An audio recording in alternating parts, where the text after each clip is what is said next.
Hi guys, and welcome back to another episode of Life According to Paula, where I get to interview amazing teachers and adventurers, both internally and externally within our world. And today I'm really excited about this interview, and it's someone that I've known for very long, even my mentor actually. And yeah, just always really excited to learn from you and listen to you. So over to you, Dr. Trevor Adams, to introduce yourself and tell us a bit about what you do. Well, Paul, thank you for that foundation that you've just laid. And I'm so excited about today's interview because I know you've asked me to do an interview with you before, but now I believe it's the right time. So I'm so excited to do this with you. Well, who am I? Very good question. I'm Reverend Dr. Trevor Adams. I'm a minister, I'm an educator, I'm a mentor, I'm a coach. I am a community animator, which basically means I look at things that how to include communities, how communities can take responsibility for developing themselves, taking responsibility for their destiny. I'm also a lecturer as well, the head of a foundation program in Christ Redeemer College, where I work primarily with adults who have come back into education. They've come back into learning. And I work there with an amazing team of colleagues and amazing students. I also work within the community. I go into schools working with young people.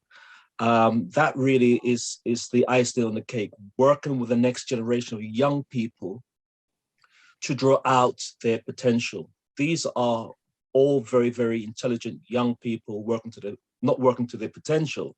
And I have the fantastic privilege and opportunity and role to go in there and work with them. So within the schools and within the community.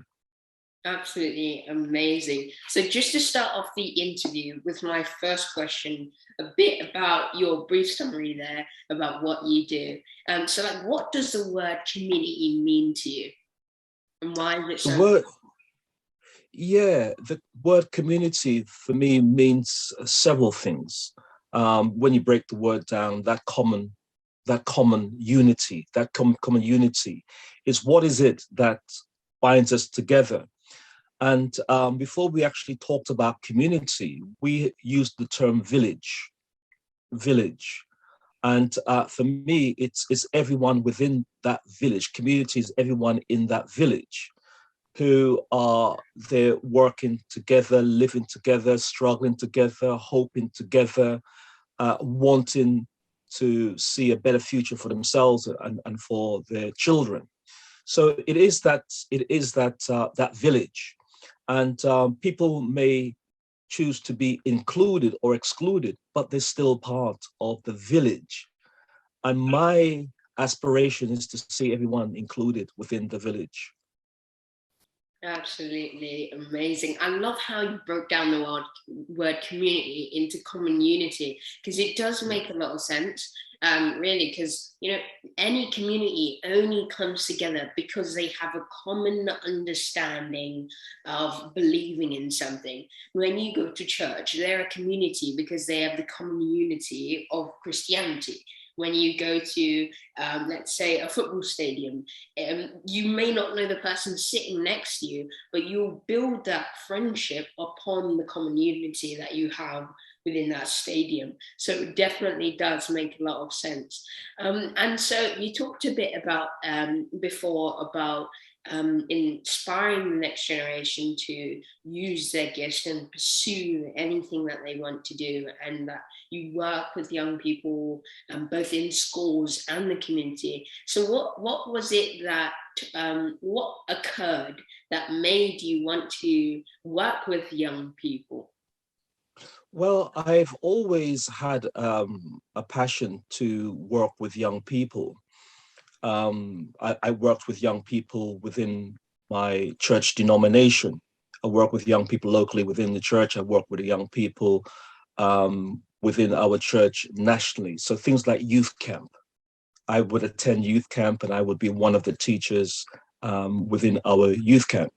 But I think what really inspired me to work with young people is my own journey, my own live experience of being a young person going through life with different challenges, different struggles.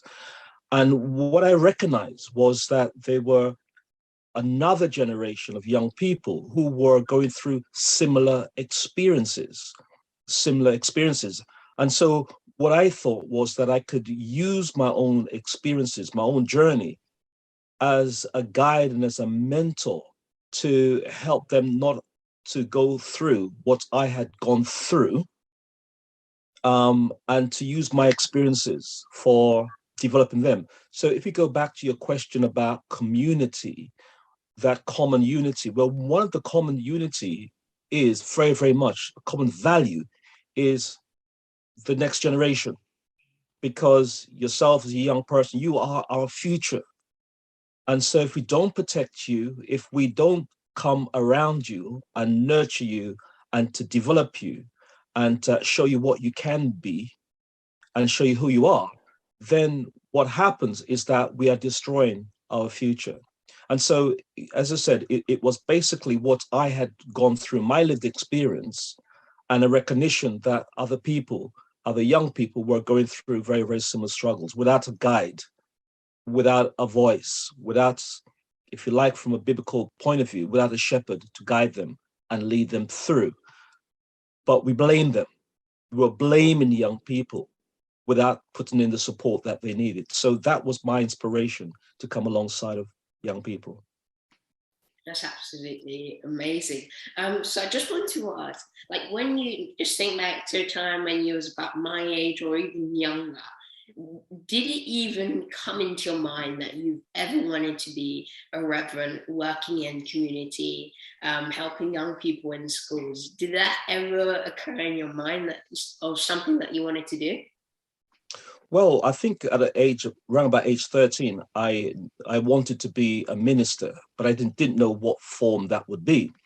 But I always, from very, very young age, I read a lot of superhero comics, the Marvels and the DC comics.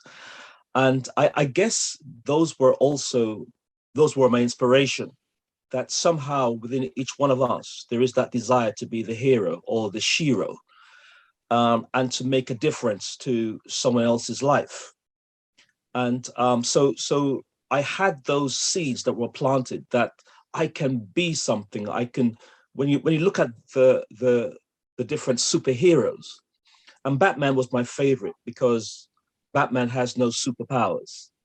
All the other and Robin, all the other heroes have got superpowers, but Batman has no superpowers. He has to use his wisdom, his knowledge, his skills, etc., etc. But he is there to make a difference to his community. He is there to make a difference, and he also mentors the next generation, which is Robin. Mm. So, in answer to your question, unconsciously, I think there was definitely a hero inside of me. Absolutely amazing. I just love how you were able to understand at such a young age that you wanted to go into a certain industry, and then you actually did, which is absolutely amazing. So going back into our interview, like just before, you talked about having guides for young people, and showing them who they are and what they can be. So Yes. at what point in your life did you discover who you really was and what you really wanted to be? Good question, because they are linked. They are linked. Me discovering who I am and the work that I do are very, very much linked. There's a guy called Eric Erickson who talked about stages. He talked about lifespan development. And what he suggests is that we go through different periods of maturity. And he says that there comes a point in your life where you are in a different stage. You've gone through the different struggles, you've gone through the different challenges, and you come to a place of maturity which he calls a place of wisdom, place of wisdom. At that particular point, you're no longer trying to deal with the issues you did with when you were younger. You are now at a particular place where your priorities are different because you are more closer to heaven than you was when you were younger. And so having got to that particular place where I recognized that my values around life was now very, very different, and asking myself the question, what legacy do I want to leave? And also as well, that a key part of maturity is responsibility. A key part of maturity is responsibility. A key part of mature adulthood is taking responsibility for the next generation. So they're intertwined. I cannot be a mature adult and not take responsibility for the next generation because they're intertwined. I've made the journey, and as part of my journey, I need to go back and ensure that the word that Erickson used was generativity, yeah, generating the next generation, generating the next generation.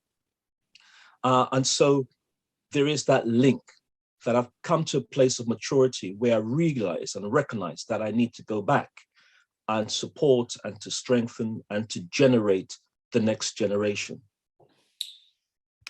I really love that because it is really about generating something that's new. It's not about producing, it's about generating, because when Absolutely. you produce, you're creating the molds, you're putting them in something that what everybody else is like. So it's about generating and generating their personality, generating the good habits, generating even their bad habits as well, and generating who they really are, which is really important. Because whether people like it or not, the true fact is that generations of today, my generations, the next generations, are really heavily impacted by the generations that were before them, because their behaviors and their actions would have impacted the next generation. So it's really, really important for this generation to impact the next generation in a better way. And put them in a better world, really. Because when you leave this world, you don't want to leave everybody in anger. You want to leave this world and feel as though, I'm going to be remembered. So that is really, really important. Very much so. Very, very much so. Because we should always leave the world better than when we came into it. We should always leave the world better than when we came into it. So hence the reason with our gifting, our talent, and our ability is to contribute to the village, is to contribute to the community, to make it a better place than when we first came. And hence the reason why every single person is valuable, because every person brings to the village, brings to the community their distinctive gift, talent, skills, potential, values, but it is for the greater good. For the greater good. Your generation is Generation Z, I understand. Yeah. You are Generation Z. So before you, there's the Generation Y and the Generation X. Now, my generation was the baby boom generation. The baby boom generation. So it's the baby boom generation having that intergenerational dialogue, so that your generation knows what happened before and why and how. And so your generation now, from my standpoint, is to prepare your generation with the knowledge, skills, and understanding so that you can make this world a better place than what we have made it. Awesome to finish that off. Thank you so much. And I just want to go back to something that you said. about like generations and impacting the next generation in a better way, because it is important when you want to leave this world, you want to be remembered for something. All the evil people in this world, let's say they may have died, when they die, they're not probably happy about what they did, because the purpose of anyone doing anything, whether it's with intention or without intention, is they want to be remembered for it. Like if Jack scored a goal from 45 meters away, unintentionally, he might not want people to remember it, but it's so cool that so many people want to remember it. And it's just about making yourself remembered for the right things, which is really, really important. And yes, we are Generation Z, and it's really our it's really, really purpose, really, to set a foundation, a nice and firm one, for the next generation as we grow and as we age, because it's really important that we carry on what we've learned and give that to the next generation. And also something that you said is how it happened, which is really important, how history happened. Like a lot of the time in great battles of medieval time, they weren't all right. What we're told today, it's not everything that was right, mainly because the winning side got to tell the story because they wasn't dead yet. And that means that they would have altered the story for greater victory. So really and truly, it's really important to know how things happen, because how something happened is really important. People have murdered people for how things have happened. So it's a really, really important thing to understand how things happen, which is really, really important.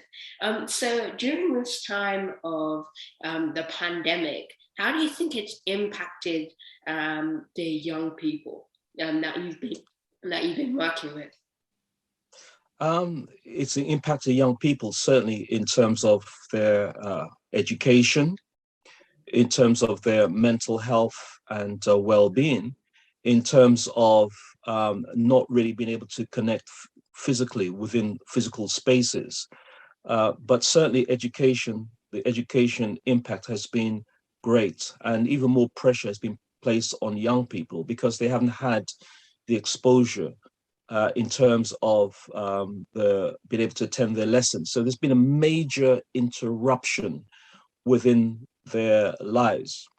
I remember during the lockdown going on my walk and seeing young people, just really trying to connect within physical spaces with each other because they wanted that.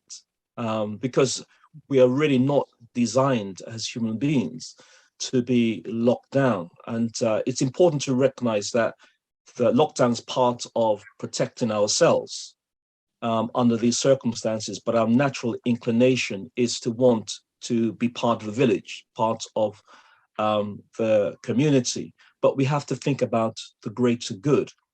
And so because of the pandemic, lots of young people have been impacted by it. They haven't had the space to be able to talk about their experiences. They haven't had the space to be able to vent their emotions and their feelings and their thoughts. And so it's very, very important for me, because young people have been impacted in this way, to actually give them the space to tell their own story, as you mentioned, to talk about their own experiences. Yes, most definitely. And it's really just about providing, keyword, safe, a safe place for them to be able to share their feelings with someone, know that they're not going to get hurt, whether that person shares it with other people or criticizes them on it. So it's really about making sure there's that safe place in there. And something that you mentioned is that they do want to have physical experiences with their friends. Is that although they may go on these FaceTime calls a lot of the time, that's mainly because of the physical desire to actually talk to someone, to be with someone, to feel someone's presence or listen to their voice. It's like a natural thing that we all want as human beings. Because like, if you were in isolation, you would go mentally, keyword mentally, you would go mentally ill because there's no other person there, and it would affect your brain because it's going against what you're designed for. It's absolutely going against what you're designed for. And that's why you see that people who live far away apart from everyone else, they have lives with them, they have friends with them because they know the impact. So it's really just about having that physical impact with other friends. My next question is about the books behind you. You got like an army of books. So what inspired your passion for reading and learning? I think my grandmother was the person who inspired my passion, was the first person who inspired my passion for reading. I understand from my cousin that as a child, my grandmother didn't really allow us to go out and play a lot. She would always say about how important it is to read. So I would be very, very reading. I'll be reading a lot. And then as I grew older, as a child, I just love reading, just absolutely love reading. And my father used to have a study in a similar way that we have a study. He also used to have a study. And he had lots of books there within the studies. And he was always reading the newspaper, reading books. He was always studying. And he also encouraged me to study. And I think it was really, I didn't do as much reading as I could when I was at school or college. It was actually after I left college that I began to read for myself. I got back to reading for myself at a particular time when I discovered self-development, that I would read, and I would read with a passion, and I would read. You could only see the books behind me. You can't see the books in front of me, but there's books there, plenty of books there. I just felt that it was just so important to expand my reading and to expand my knowledge, because reading is one way where we acquire knowledge and understanding. Reading is one way where we don't have to make the mistake that others have made, because we can learn from their story. My struggle at the moment is shifting from the physical books to my tablet. That's my struggle at the moment, shifting from, the love of turning the pages, the physical pages, to now having to read on my tablet. But I'm getting better at it. I can have thousands of books on my tablet and carry them around with me wherever I go. I can't carry these books around with me. So I welcome the technology that allows me to expand my reading even more so. But I also encourage children to read, to have a passion for reading. That is such an important skill. And I also encourage parents, your child doesn't need to start reading from when they go to school. They should start reading from home and develop a lifestyle of reading. And I know that you love reading. I know that you are a reader. Yeah. And the rest of your siblings in the family, I know they're readers. And that's why I'm so excited about working with yourselves. Thank you so much. Thank you very much.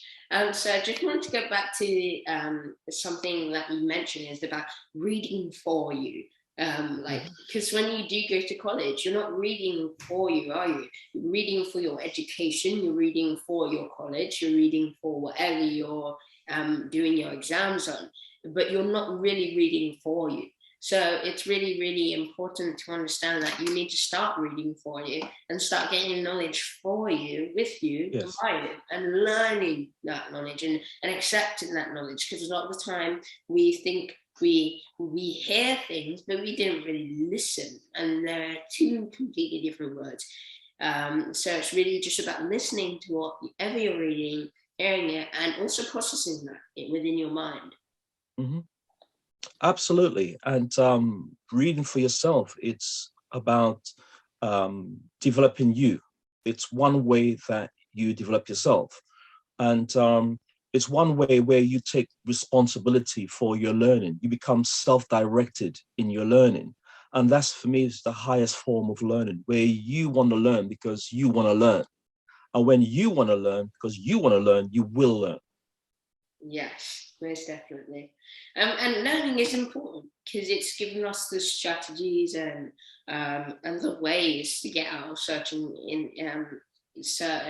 experiences, out of certain places, which is really important because a lot of people believe that you have to have a lot of money to get out of places. Yes, money gives you option, but an education gives you so much more options. It allows you to get a better job than what you probably intended. So education is really, really important.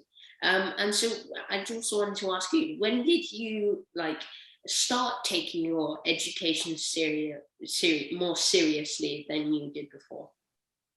I think when I left school with 2 CSEs, which would be today's equivalent of 2 GCSEs, and the recognition that, wow, after 9 years of education, and I say 9 years, it's normally 11 years, but because I was born overseas, I came into the education system later on. So I had 9 years of education, schooling within the UK. And it was the recognition that after 9 years, all I came out with was 2 low-level qualification. And from then, that was when I really began to take responsibility for my learning. Didn't blame the teachers, didn't blame anyone. I decided that I needed to take responsibility because when you finish school, you're no longer in contact with your teachers, right? So there's no point in me blaming them. So it was the recognition that I only left with 2 CSCs, grade 1 in English and economics, after 9 years, that I thought, well, what happened? What I need to take responsibility. And so I became what is called a self-directed learner. My father had instilled that in us before, because he used to set us work for us to do, and we had to do the work and mark our own books. And so he taught us how to become self-directed learners, but I really hadn't applied it until after I left school. Wow, I think that is amazing story. Just being able to understand that you did go through 9 years of learning, but you came up with this score. But also not to let that determine your life, which is an important thing. So anybody out there who's listening right now, even if you got a bad score, although that might be a bad reputation for your learning and for future jobs, it doesn't determine your life. Because, there's been many people who didn't even get an education or who didn't even receive their results of a test paper because they didn't do it. They came out of school after secondary school. They came out of school, set up a business, and look, they're millionaires today. And it just goes to show that don't let that piece of paper determine your life. It can help your life, but don't let it determine who you are. Don't think you're less valuable for not having the IQ of Albert Einstein, but think you're valuable for having the unique gift that you have, and later on you will discover that. Go ahead. Yeah, absolutely. No, I was going to say that was when my schooling really began. My schooling really began when I recognized that I left after 9 years with those 2 low-level qualification. That's when my schooling really began. That's when I really began to take responsibility. That's when I began to take responsibility for my choices in determining what it was that I wanted for the future. And so the two CSEs just told me what I knew and what I didn't know, and I saw the gap. And so my education was about closing that gap. I'd felt a failure. I really felt emotionally like a failure because that's the way that the system tends to portray you if you don't achieve at a particular time. But then I recognized that actually what I wanted to be was a lifelong learner, a lifelong learner. At every stage of my life since then, I have been a lifelong learner. I can then look back at that score, if you like, only scoring 2 goals. But that was only for that stage. That was that 16-year-old boy.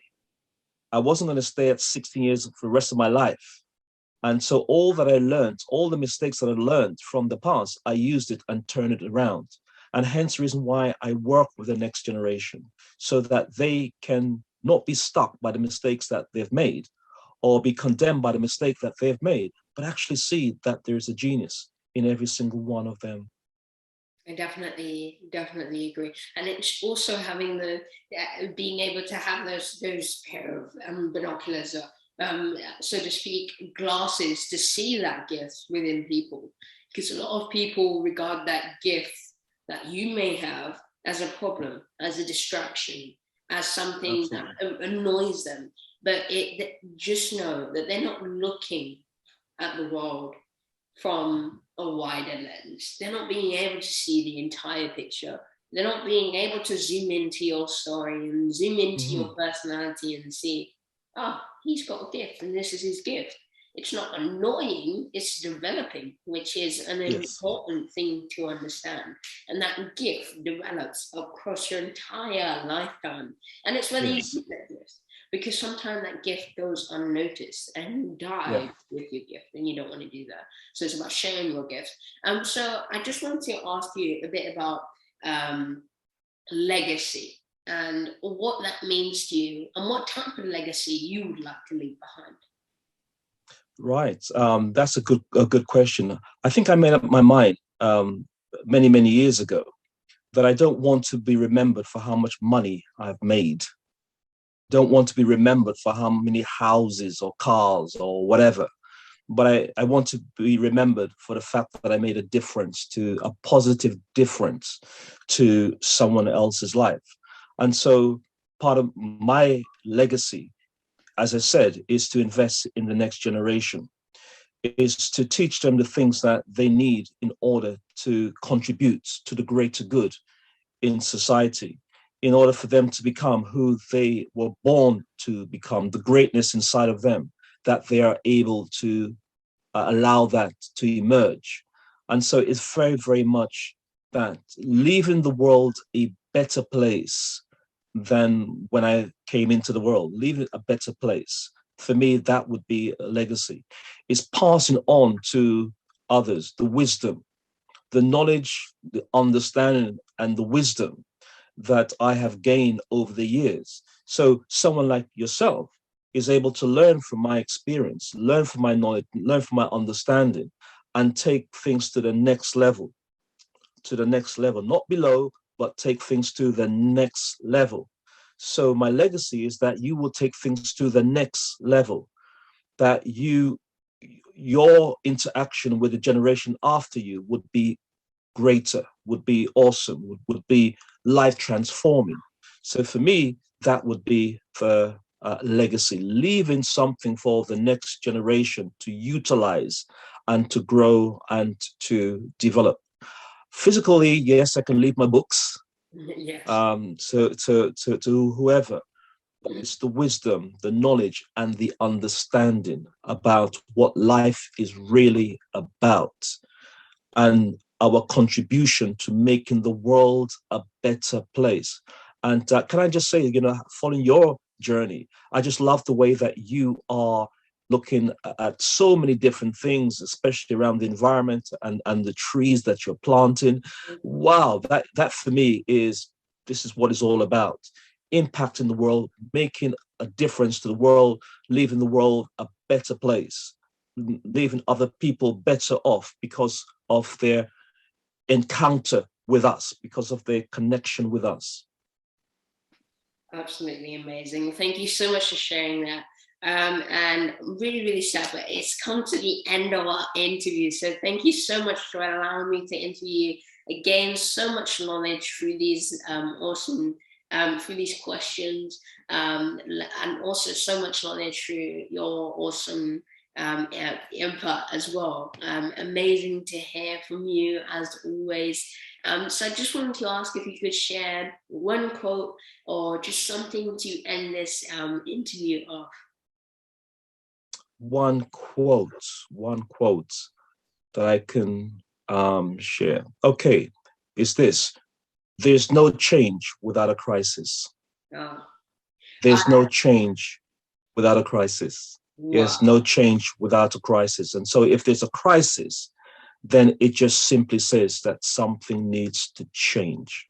that is true. Because you only develop a product when you see something is wrong in the market. So thank you so much for ending off Thank you. an amazing interview. And yeah, so to anybody who is watching right now, viewers, listeners, whether you're watching this, wherever you're watching this from around the world, there'll be a link in the description where you can go and follow Reverend Dr. Trevor Adams on social media, follow what he's doing. Learn more about his story outside of this interview. You can learn about a bit more about what he's doing in the world. So I'll be sharing that in a link down in the description down below of this interview. And yeah, just really thank you so much for allowing me to interview today. Again, so much knowledge. Thank you. Thank you.